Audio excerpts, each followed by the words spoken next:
The neurologist was still talking when my sister laughed. Not loudly. Not cruelly enough for anyone else to notice. Just wrong.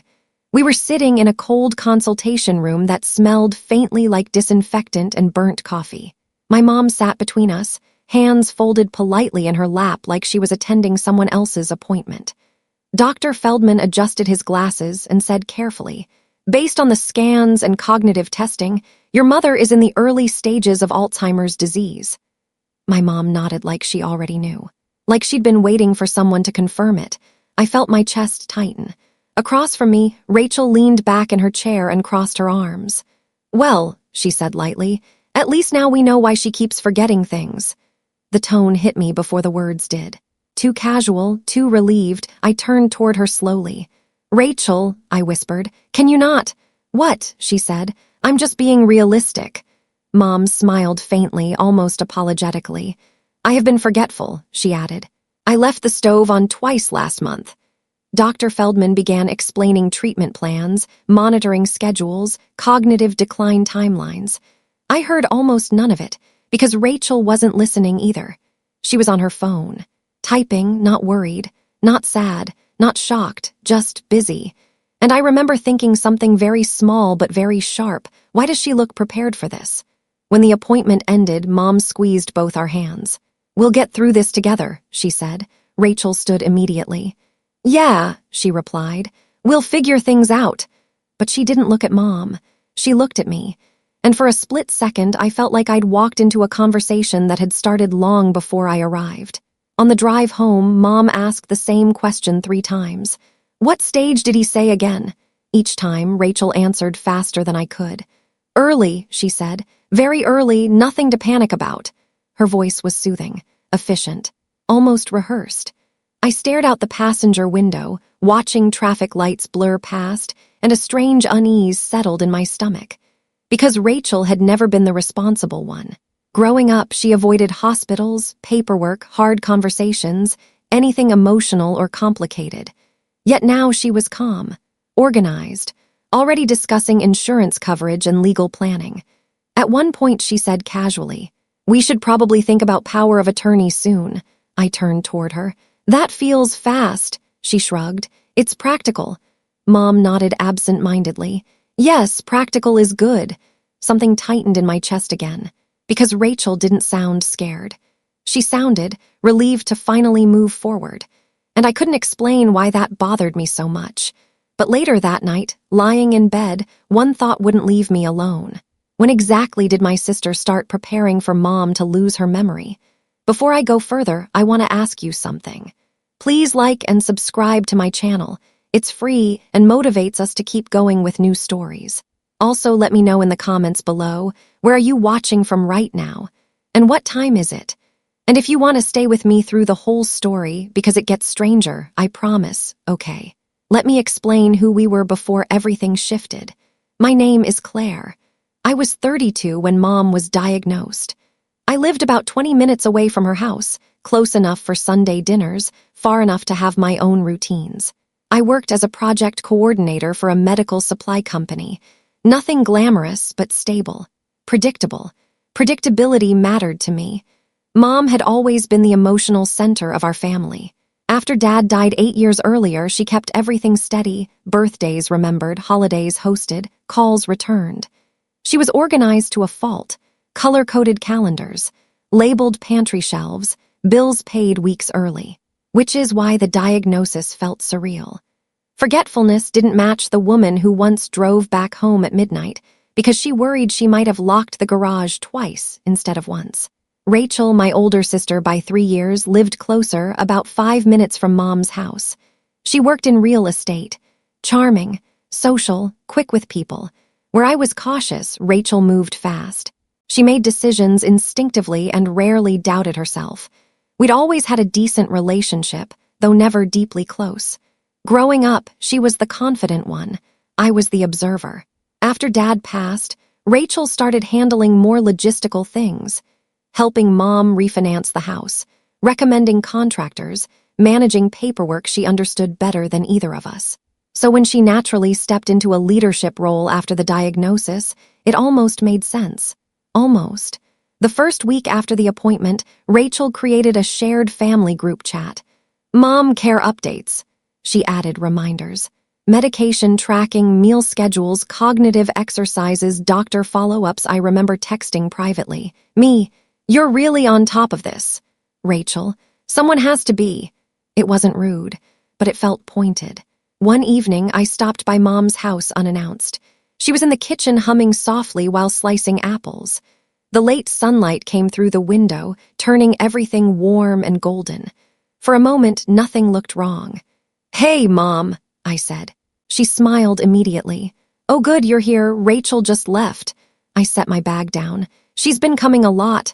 Almost every day, Mom said. She helps with paperwork. Paperwork again. I leaned against the counter. What kind? Mom paused, then laughed gently. Oh goodness, I can't remember. The words landed heavier than she realized. I swallowed. It's okay. But inside, a small thread of discomfort tightened. Rachel hadn't mentioned daily visits. That night, the three of us had dinner together, and that was when I noticed the first real shift. Rachel placed folders on the table beside her plate. We should start organizing financial accounts, she said casually. Mom nodded. That sounds smart. I blinked. Already? Rachel looked at me. Claire, Alzheimer's progresses, planning early prevents chaos. I know, I said carefully, but Mom's still independent. Mom laughed softly. I am sitting right here, you know. We all smiled, but tension lingered. Rachel continued eating, unfazed. I'm just making sure things are protected. Protected. The word echoed oddly. I watched her slide one folder slightly closer to Mom. Documents already signed. Tabs labeled. Prepared. My fork paused halfway to my mouth. How long have you been working on this? I asked. Rachel didn't hesitate. A couple weeks. A couple weeks, before the diagnosis. I felt a flicker of confusion. Maybe coincidence. Maybe responsible planning. Still, something didn't align. Later, while washing dishes with Mom, she whispered, Rachel worries so much. I smiled faintly. Yeah, she does. But inside I thought, no, she doesn't look worried at all. The first thing Mom forgot about me was small, my birthday dinner. She called the next morning, apologizing over and over. I don't know how that slipped my mind, she said. I wrote it down. Her voice sounded genuinely shaken. It's okay, I told her. Really? But when I checked the shared calendar Rachel had created, my birthday wasn't listed. Doctor visits were. Medication reminders were. Bank meetings were. But not me. I assumed it was an oversight, until I noticed something else. Rachel had begun answering most of Mom's phone calls, sometimes before Mom even reached the phone. One afternoon, I called and heard Rachel in the background. She's resting, Rachel said quickly.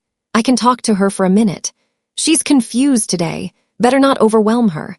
The word overwhelm lingered. Mom had sounded perfectly fine 2 hours earlier when she texted me. After hanging up, I sat staring at my phone. Two thoughts competed. She's protecting Mom. She's controlling access.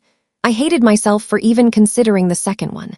A week later, I arrived at Mom's house again without warning. The front door was unlocked. Inside, paperwork covered the dining table. Legal forms, account statements, sticky notes in Rachel's handwriting. I heard voices in the kitchen.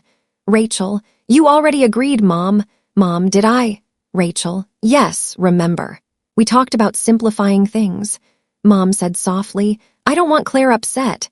Rachel sighed. Claire doesn't need to handle this. She gets anxious. Rachel replied in cold tone.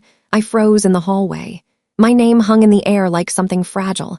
Mom hesitated. Well, maybe we should wait. Rachel's voice softened instantly. I'm doing this for you. Silence followed. Then papers shuffled, pens scratching. I stepped into the doorway. Both of them looked up. Rachel smiled too quickly. Oh, hey, you didn't say you were coming. Mom looked relieved. Claire, we're just organizing things. I nodded slowly. What things? Rachel closed a folder. Nothing urgent. The folder title caught my eye before she moved it. Power of attorney authorization. My stomach dropped. I told myself not to overreact. People plan for illness all the time. Responsible families do paperwork early. Still, two internal thoughts wouldn't quiet. Why wasn't I included? Why did it feel hidden? Rachel began talking rapidly about dinner plans, redirecting the conversation. She always did that when she wanted control back. And for the first time, I noticed it consciously. The next escalation didn't happen at home. It happened at the bank. Mom called me one morning, voice shaky. "Claire, the teller said Rachel already updated my accounts. Did you know about that?" My heart skipped. "No, what kind of update?" "I'm not sure. They said Rachel is now listed as authorized." I drove straight there. Rachel was already inside when I arrived, standing calmly at the counter, smiling at the banker. "Rachel, what's going on?" I asked gently. "Rachel, relax, I'm helping Mom manage things." "Without telling me?" I asked. "Rachel, you're busy." "I'm local." "That's not an answer," I said in questionable tone. Banker said carefully, "Is everything all right here?" Rachel turned toward him smoothly. "Yes, family coordination, nothing dramatic." She laughed lightly. I didn't. Mom stood between us, confused, eyes moving back and forth. "I thought we all agreed," Rachel said gently. "We didn't," I replied. Rachel lowered her voice. "Claire, don't make Mom anxious."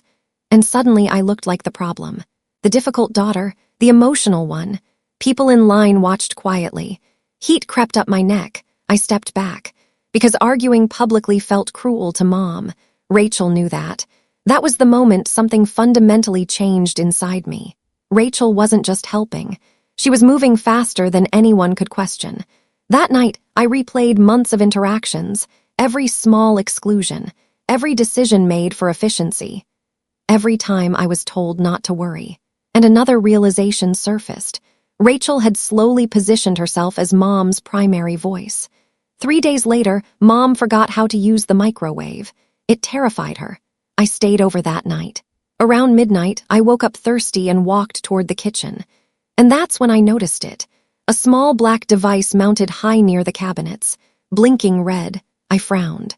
"Mom," I asked the next morning, "when did you install a camera?" She looked confused. "A camera? In the kitchen?" She stared at me blankly. "I didn't." Rachel arrived an hour later. I pointed upward. "Oh," she said casually.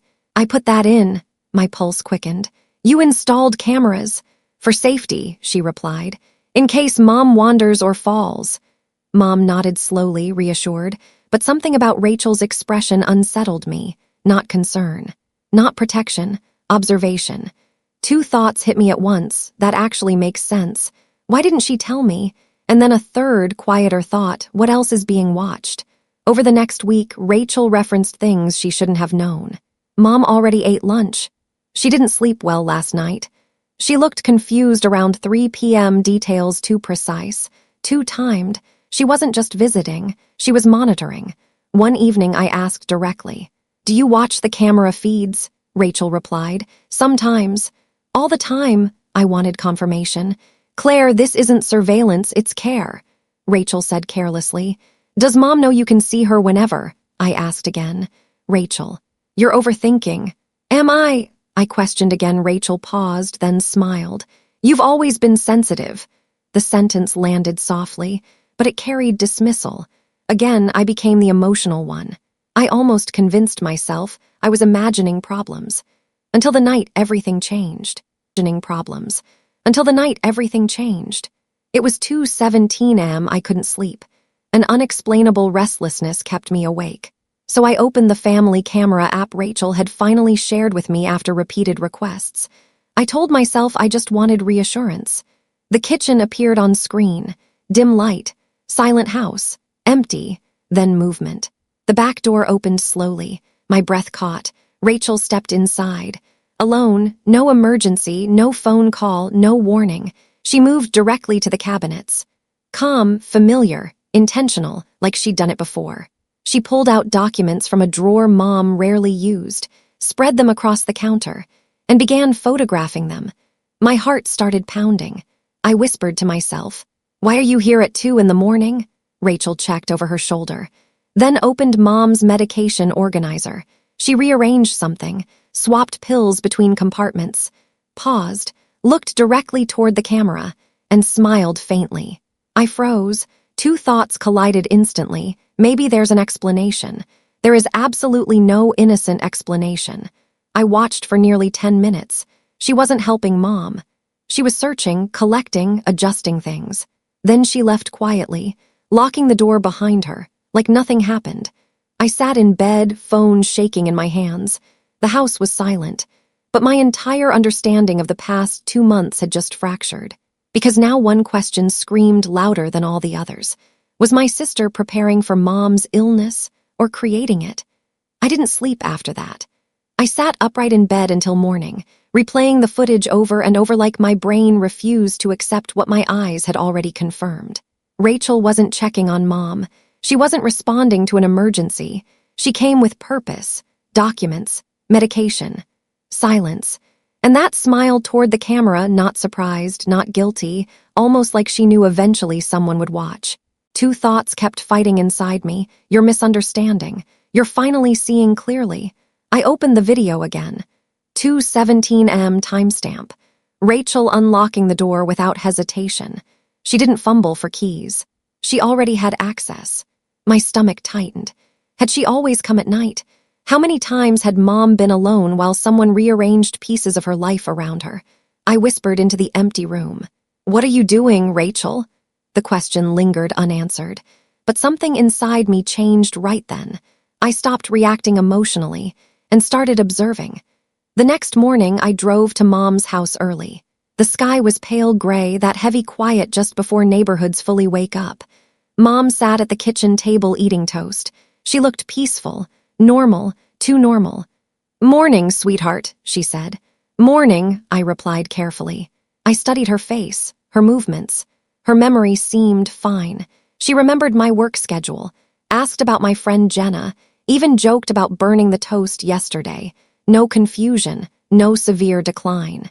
Certainly not the level Rachel kept describing to doctors and bankers. I felt a small, cold realization forming. Mom's condition wasn't progressing the way Rachel kept implying. "Mom, do you ever feel worse at night?" I asked.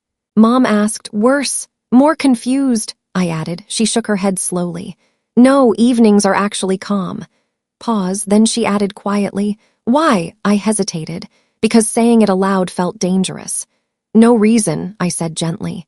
She watched me carefully. "You look worried." I forced a smile.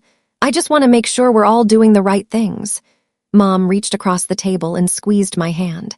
"You and Rachel take such good care of me." The words hurt more than they should have, because suddenly I wasn't sure who was actually taking care of her. That afternoon, I called Dr. Feldman's office. I framed it as clarification. Routine follow-up. The nurse transferred me after a short hold. "Dr. Feldman, Claire, how can I help?" Me, "I wanted to understand Mom's progression timeline better." Dr. Feldman, "Of course." Me, "Rachel mentioned rapid decline expectations. Is that typical this early?" There was a pause, a subtle one. Dr. Feldman cleared his throat. "Your mother's cognitive impairment is mild, very mild." My heart skipped. Mild, yes. Many patients remain stable for years. Years, not months. Not urgent legal restructuring, not emergency control transfers. I swallowed. "Has Rachel contacted you separately?" Another pause. "Yes," he said carefully. "She's been proactive." Proactive. The word felt heavier now. After hanging up, my emotional state shifted again. Confusion, right arrow suspicion, right arrow fear. Because if Mom wasn't declining quickly, then why was Rachel accelerating everything? I reviewed more camera footage. Not just that night. All archived clips. What I found made my hands go cold. Rachel had visited late at night 6 times in the last month. Always between 1:45 and 3 o'clock a.m. Always alone. Always going straight to the kitchen drawers. Sometimes opening Mom's mail, sometimes photographing paperwork. Once, she stood at the medication organizer for nearly 15 minutes, adjusting pills, replacing something from her purse. I replayed that clip 5 times. My chest tightened, because Mom had complained recently. "I feel sleepy during the day." Rachel had told us it was disease progression, but now I wasn't sure. 2 internal thoughts surfaced. If I confront her too early, she'll deny everything. I need to understand the whole picture first. For the first time in my life, I decided not to confront Rachel immediately. I watched, listened, waited. and Rachel seemed completely comfortable because she believed I still trusted her. 3 days later, Rachel organized a family planning dinner. Her idea, her invitation list, aunts, cousins, Mom's longtime friend Elaine. Everyone gathered at Mom's house. The atmosphere felt strangely formal. Folders sat stacked beside Rachel's chair again. Wine glasses clinked. People spoke softly, sympathetically. Rachel cleared her throat. Rachel, I just want everyone aware Mom's condition is progressing faster than expected. My fork stopped midair. Aunt Linda gasped. Oh no, Mom looked confused. Is it? Rachel touched her shoulder gently. You forget things, Mom. It's okay. People nodded sadly. Elaine leaned toward me. Rachel has been amazing through this. I forced a smile. Inside, something burned. Rachel continued. I've been handling finances and medical coordination so Claire doesn't get overwhelmed. Several heads turned toward me with sympathetic expressions. Sympathy, for me, as if I were incapable. I realized what she was doing. She was building a narrative publicly, positioning herself as caretaker, decision-maker, authority, and I felt humiliation rise slowly under my skin. She wasn't just acting privately. She was shaping how others perceived reality. After dinner, while guests chatted in the living room, I pulled Rachel aside. Why did you tell everyone Mom is declining fast? I asked, a bit irritated. Rachel, because she is. Me, her doctor disagrees. Rachel's smile froze just slightly. You spoke to him? She asked. Yes, I replied, her eyes sharpened. That wasn't necessary. I'm her daughter. I said, so am I, she replied calmly. Silence stretched. Then she lowered her voice. You always needed things explained slowly, Claire. I'm just handling what you can't. The words landed softly, but deliberately. I realized she wasn't defending herself. She was testing whether I would challenge her publicly. I didn't. Not yet, because I still didn't know her endgame. The realization came 2 nights later. I reviewed bank notifications Mom had forwarded accidentally. Large transfers. Not theft. Reorganization. Accounts consolidating under joint management. Rachel's name appearing repeatedly. I opened another email thread. Legal correspondence. Estate planning. Property discussions. Sale valuation estimates for Mom's house. My breath slowed. Pieces aligned rapidly. The diagnosis. The urgency. The nighttime visits. The medication adjustments. The public narrative of decline. Rachel wasn't reacting to Alzheimer's. She was preparing for control. Maybe even inheritance acceleration. And suddenly, a terrifying possibility surfaced. If Mom appeared cognitively worse, Rachel's authority increased faster. I sat frozen at my desk, heart pounding but mind unusually calm. This wasn't emotional betrayal anymore. This was strategy. 2 thoughts anchored me. If I accuse her without proof, I lose everything. If I stay quiet, I can see how far this goes. So I chose silence, not weakness, observation. I began documenting everything, saving footage, downloading timestamps, requesting medical summaries, photographing medication organizers during visits. I even bought identical pill containers to compare arrangements week to week. Every small discrepancy mattered, and something disturbing emerged. On nights Rachel visited, Mom appeared unusually tired the next day, not confused. Sedated, I researched medications. One pill Rachel occasionally added wasn't part of Mom's prescription. A mild sleep aid, safe individually, but unnecessary, and capable of making someone appear cognitively slower. My hands trembled when the realization settled. Rachel wasn't causing Alzheimer's, but she might have been exaggerating its symptoms, enhancing the appearance of decline. I scheduled a private medication review with Dr. Feldman. Dr. Feldman, these dosages don't match what I prescribed. Could extra sedatives make her seem worse cognitively? Dr. Feldman frowned. Yes, temporarily. Silence filled the room. He looked directly at me. Is someone managing her medication besides you? I hesitated. Yes, he nodded slowly. We need to supervise this more closely. That was the moment my last doubt disappeared. Rachel wasn't helping. She was engineering perception. I thought I understood her motive. Money, control, the house, until another discovery changed everything again. While organizing Mom's office drawers, I found an old insurance folder. Inside, a long-term care policy, activated only if cognitive decline reached a specific threshold. Primary administrative contact, Rachel. Benefit payouts, substantial monthly payments. Large enough to change someone's financial life completely. My pulse slowed, because now the timeline made perfect sense. If Mom appeared significantly impaired sooner, payments began sooner. Authority transferred sooner. Assets reorganized sooner. And Rachel positioned herself as sole manager of it all.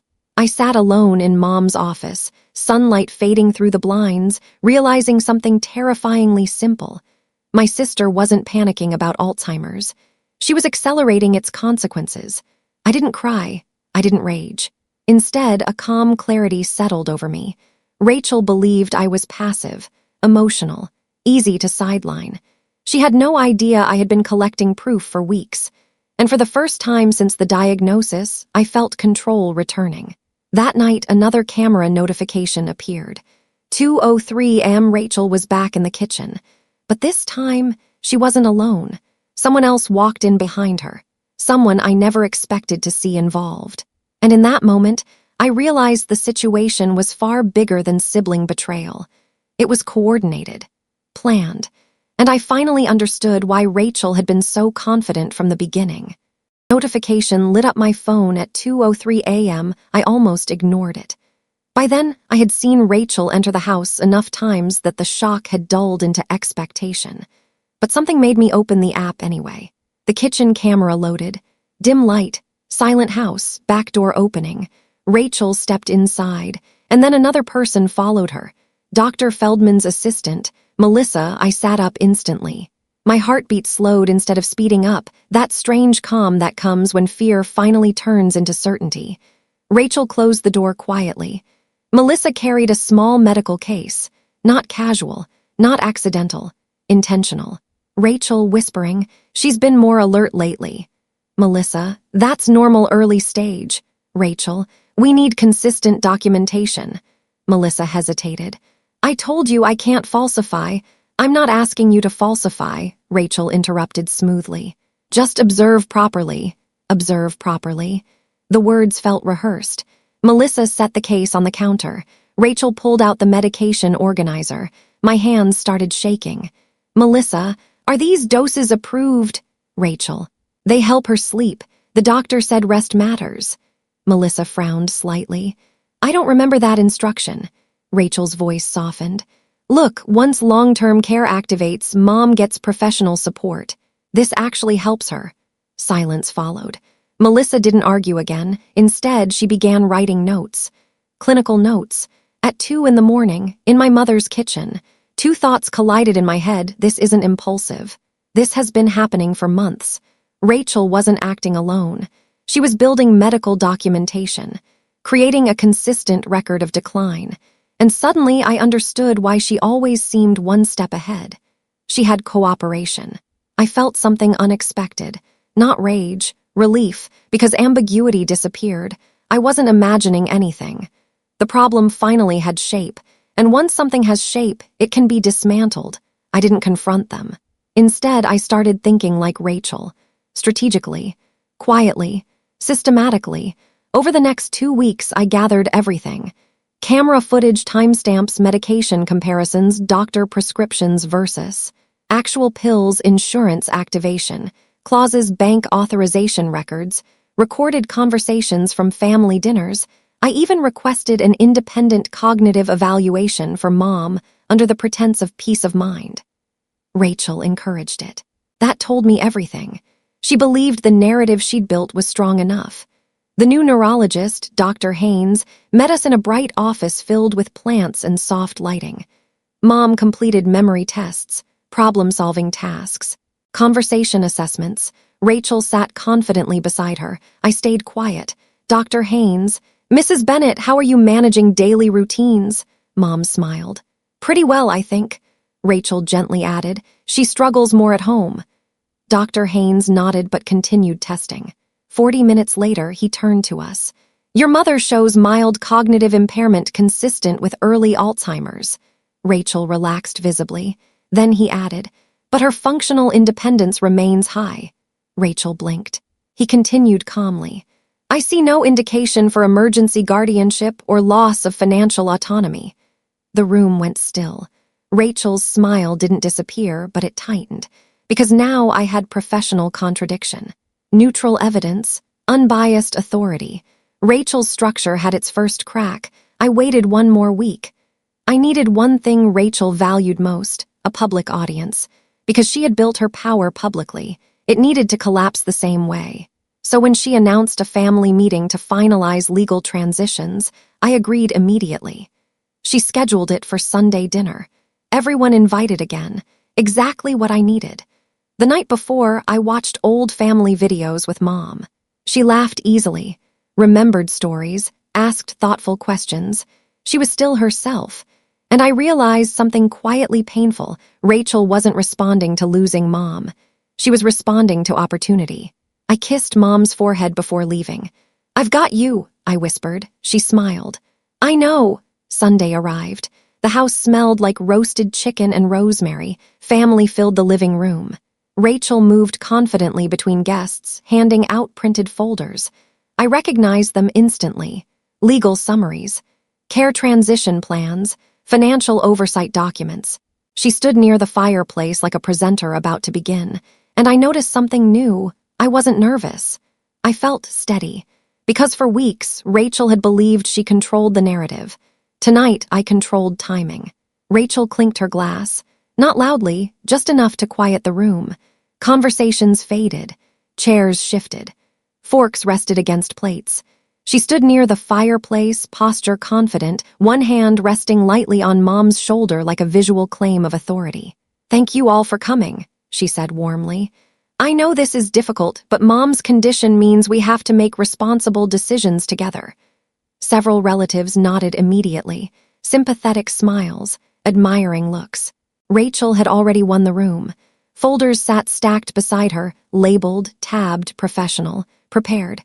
"I've been working closely with medical staff," she continued, "and based on recent developments, it's time to formalize care decisions." She handed copies around. Paper sliding across tables sounded unusually loud in the silence. "I'll be stepping in as primary decision-maker moving forward," she added gently. "It's simply what's safest." My aunt sighed with relief. "Oh, Rachel, thank goodness you're handling this." Someone else murmured, "Claire must feel lucky." A few heads turned toward me, soft pity, the exact narrative Rachel had been building for weeks.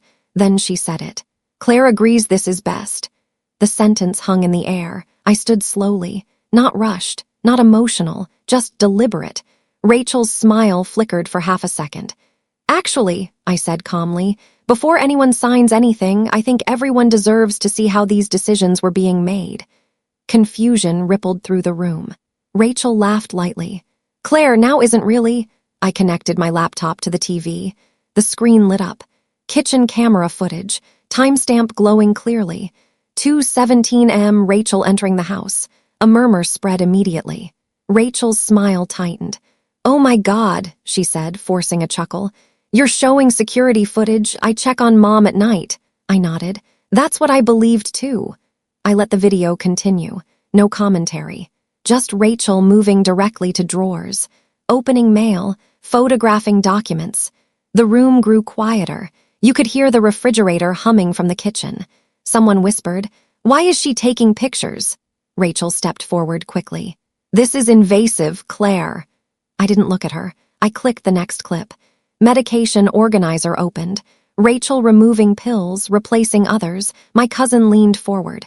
"Wait, is she changing medication?" Rachel's voice sharpened. "That's out of context." Still calm, I pressed play again. The next video appeared. 2:03 a.m. back door opening. Rachel entered. And then Melissa followed her inside. The entire room shifted. Recognition spread slowly. Elaine spoke first. "Isn't that the doctor's assistant?" Melissa froze on screen, setting down the medical case. Rachel's face drained of color. "This is ridiculous," she said quickly. "Claire, turn this off." I didn't. The audio filled the room. Rachel on video. "She's been more alert lately." Melissa, "That's normal early stage." Rachel, we need consistent documentation. Someone audibly gasped. Melissa's hesitation played next. Her uncertainty, her questions about authorization. Then Rachel's voice, calm, persuasive, practiced. Once long-term care activates. The words landed like a physical impact. My uncle slowly lowered his fork. Aunt Linda covered her mouth. Mom stared at the screen, confusion turning slowly into realization. Rachel stepped between the TV and the room. That conversation is being twisted. I spoke gently, still seated. No one has said anything yet. That silence hurt her more than accusation, because now everyone was watching her, not listening, watching. I clicked another file. Prescription comparison chart appeared. Doctor-approved medications beside actual recorded doses. Highlighted discrepancies. Dr. Feldman's written confirmation. No raised voice. No anger. Just evidence stacking quietly. Rachel's breathing became audible. You went through Mom's private records? She demanded. I met her eyes. You went through them first. A few people shifted uncomfortably. Social gravity moved, not toward Rachel anymore, away from her. I displayed the independent neurological evaluation. Large text highlighted, no indication for guardianship or loss of autonomy. Murmurs grew louder. Rachel shook her head rapidly. She is declining. Everyone sees it. I opened the final document, insurance policy, benefit activation clause, administrative controller, Rachel Bennett, projected monthly payout. The room went completely still. Even Rachel stopped talking. Understanding arrived all at once. Not dramatic, just unavoidable. Elaine whispered softly, Rachel? No accusation, just disbelief. That was worse. Rachel's composure fractured. You think I did this for money, she said, voice rising. No one answered, and the absence of defense became its own verdict. I let the final video play again, Rachel adjusting pills while Melissa watched uncertainly. Melissa's discomfort was obvious now. Her silence looked complicit. Rachel turned toward her reflexively, almost desperate. Melissa knew we were helping, she said. Every head turned toward the empty chair where Melissa would normally sit during gatherings. Her absence suddenly felt loud. My uncle spoke carefully. Why were medical notes being taken at 2 a.m? Rachel opened her mouth, closed it. For the first time, she had no prepared explanation. The authority she'd built collapsed visibly, not through shouting, through collective realization. Mom's voice finally broke the silence, soft, fragile. Rachel, she looked at her daughter, not angry, hurt. Were you trying to make me sicker than I am? Rachel's shoulders dropped. That question stripped away every justification. I was trying to secure things before it got worse, she said weakly, but even she sounded unconvinced. The room had already decided. People avoided her eyes. Folders she distributed remained unopened on laps. One by one, relatives quietly set them aside. Symbolic rejection. Social humiliation settled slowly around her. No one argued. No one comforted her. Rachel looked around, searching for agreement, validation, rescue. None came. She wasn't the responsible caretaker anymore. She was the person everyone suddenly needed distance from. And the most devastating part, I never raised my voice. I never accused her. I simply stopped protecting the illusion she created. Rachel sat down slowly. Smaller, silent, while the truth finished speaking for itself. Power shifted completely, not through punishment, through exposure. The narrative she built dissolved in minutes. No shouting followed, just silence. Family members avoided eye contact with Rachel. Melissa later contacted the clinic herself. An internal investigation began. Rachel left early that night. No dramatic exit, just a quiet retreat. Mom sat beside me afterward, holding my hand. I didn't know, she said. I know, I replied, and I meant it. Because manipulation works best when wrapped in concern. Over the next months, financial authority returned fully to mom medication management, moved to supervised pharmacy delivery, cameras remained. But shared transparently, Rachel reduced contact. Significantly, we never had a cinematic reconciliation. Just distance, and reality settling into new shapes. I grieved something unexpected, not the betrayal itself, but the realization that Rachel had slowly rewritten our family dynamic long before I noticed. Trust doesn't collapse loudly, it erodes quietly. 6 months passed. Mom joined a memory wellness program. She gardened again, started painting watercolors on Tuesdays. Some days she repeated stories, some days she forgot appointments. But she laughed more. The house felt lighter. I visited often, but not out of fear anymore, out of presence. One afternoon, we sat on the porch watching rain move across the yard. Mom said thoughtfully, "You've been very calm through all this." I smiled. "I learned that calm people notice things sooner." She squeezed my hand, and for the first time since the diagnosis, I felt peace instead of vigilance. Rachel sent a message once, short, careful, "I never meant to hurt anyone." I didn't respond immediately, not out of anger, just understanding that healing sometimes includes distance. What stayed with me wasn't revenge, it was clarity. Illness didn't destroy our family. Fear did, control did, silence almost did, but truth, delivered calmly, without chaos, changed everything. Mom still forgets small things, but she remembers who she feels safe with, and somehow that matters more than perfect memory. Life didn't become perfect, it became honest, and honesty is quieter than drama, but stronger.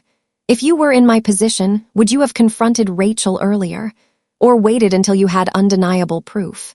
Do you think she truly believed she was helping, or did she cross a line the moment control became the goal? Tell me what you would have done. I read every response. And if this story stayed with you, like and subscribe. It's free and will take only one moment of your time. There are more stories like this waiting. Thanks for watching.